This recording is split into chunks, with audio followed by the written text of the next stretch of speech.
this is what's gonna happen.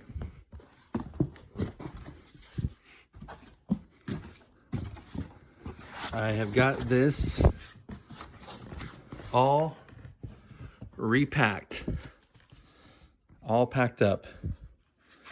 That is obviously not cinched down all the way because it won't go all the way. And this was in my garbage.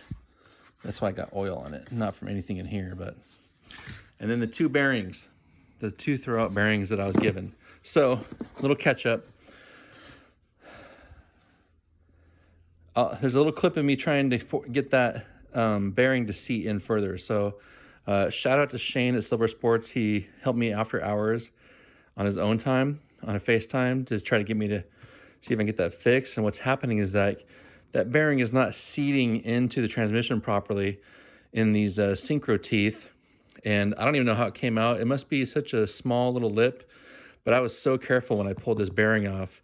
And the transmission wasn't tipped, so I don't know how that bearing popped forward, but it's not supposed to be that far forward, according to Shane. So after messing with it, trying to get that to seat for like half an hour total time, different tries, vertical, horizontal, everything, it just wasn't going back in. So not to mention that the new bearing that I got was missing a spacer anyways. So even if I got that all back together, I would have found out that I was missing a spacer. So I would have been waiting for that too.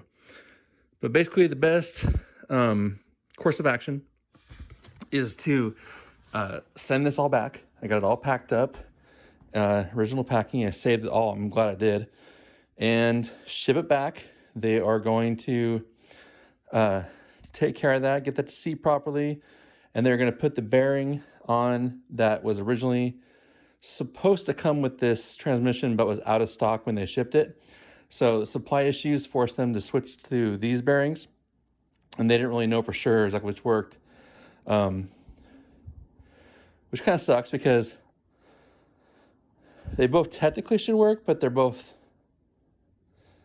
the first one didn't work obviously, and the second one I don't even know if it would have worked. But anyways, we're going back to the setup that we know works for sure from them. So they're gonna take it back, get it all dialed in, send it back to me, and it's gonna have the bearing already on it. So that'll be all ready to go.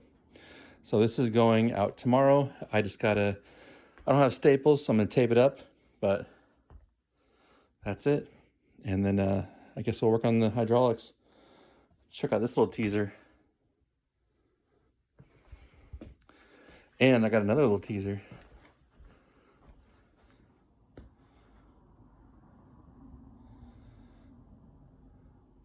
You guys know what those are? Anyways, let me get this taped up because it's getting picked up by FedEx tomorrow. I think we're gonna go ahead and get this mounted. This goes right under here. Let me see if I can show you better. This plate is a factory plate.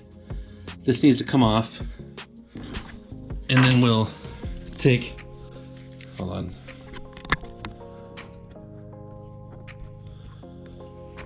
We'll take this plate off, use it as a template because it's gonna reutilize that hole we're pulling off, but we're also gonna drill 3 holes for these.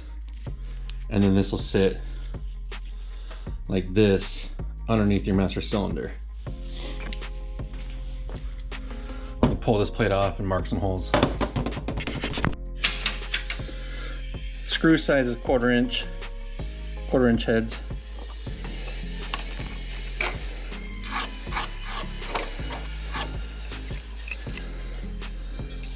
I'm sure that's never come off in its whole life. Now, I marked that. That's gonna be, this plate is gonna be on the other side of this hole, on the inside. So, let's see, this way.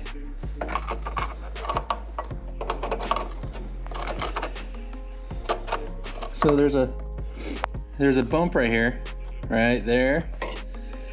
That's what this is for. So just kind of get it up against there, kind of center it on there. Mark your holes and drill. It'd be better if it didn't have like this little leftover spot, but my firewall is not perfect. There's my heater holes, so maybe one day this will get repatched. But anyways, I'm gonna put this camera down so I can use two hands, mark this, and then drill it out, and then it'll be ready to mount. But it's basically, it just goes just like that. Okay, I got the two bolts that you see in to hold it. Well, I drilled that third bolt right there. It's gonna be almost impossible from the engine bay. So I got it set up, and I'm gonna use that, the actual plate as a jig for that third one. Okay, that's in. That was really sucky. Yeah, it just really sucks. And I'm having to use this for the bolt that was up in the upper corner by the fuse block, because the socket was just getting too close and too tight. So that's all done.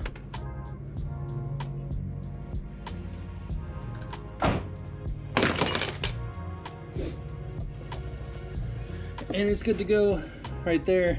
It's too bad there's a big gap right there. I'll have to Gorilla Tape that too, but that's in.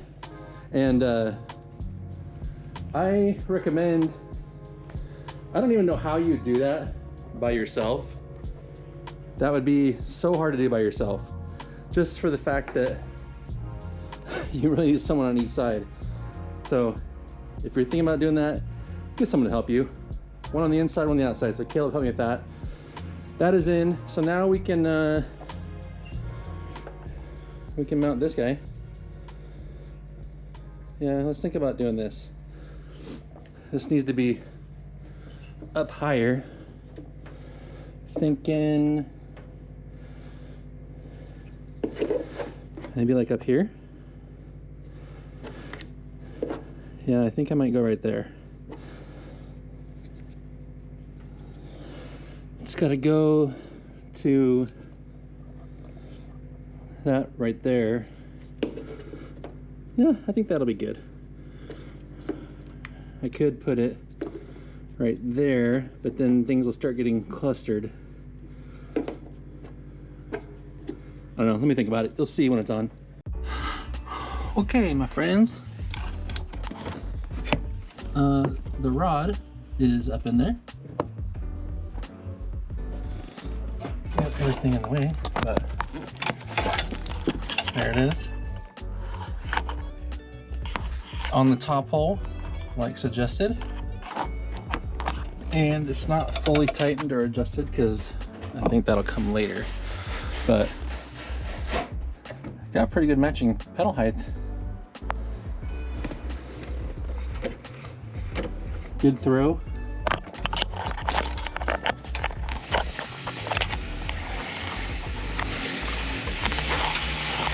Good throw, no binding. And then let me show you what I did with the master cylinder. So this came with a little bracket that you can use to take off your, or that goes with your master cylinder. Let me see if I can get this. So I use that and it's plenty solid. So I figured let's just do the non-invasive way, no drilling, and just mount it like that. And it goes right down where it's supposed to. And then this line, I kind of angled a little bit towards the back. It's all taped off so no junk can get in there. Pay attention, don't look at these, don't look at the brake lines. That will be fixed when I do redo all brake lines. But there were so many adapters needed for the different size brake lines factory. But anyways, that's it right there. Pretty happy. I hope that doesn't get in the way of anything. If it does, we can move it over to this side, but harness goes through this hole. So we should be good. I don't think there's anything holding us up now from putting the motor in, because that was the stuff that I wanted to get done while the engine was out, which I'm so glad. If you're trying to do this with your engine in there, ooh, I feel bad for you. So that's ready to go. that means the engine's ready to go. And I guess we'll just wait for the transmission to get back. It's shipping back. Hopefully it has a quick turnaround with the proper throwout bearing, and then we'll be ready to go. But that's it. So we'll be back. And it's freaking, it might look nice, but it's really freaking cold.